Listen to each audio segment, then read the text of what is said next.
Hey, welcome back to our channel. In this video I want to tell you how to block follow requests on X.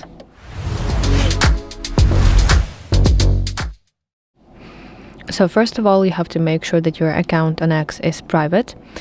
And now to block specific user on X and prevent them from sending you any more requests, let's go to their profile and then you can block them. But I will use follow requests section on my X account.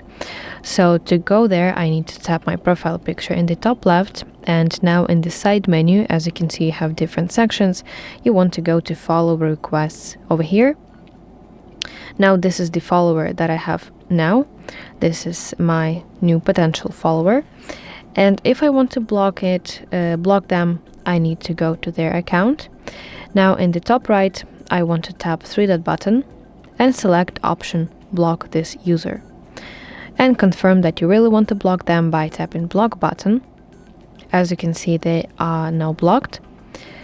And here in this follow request tab, you will also see this message that this user is blocked.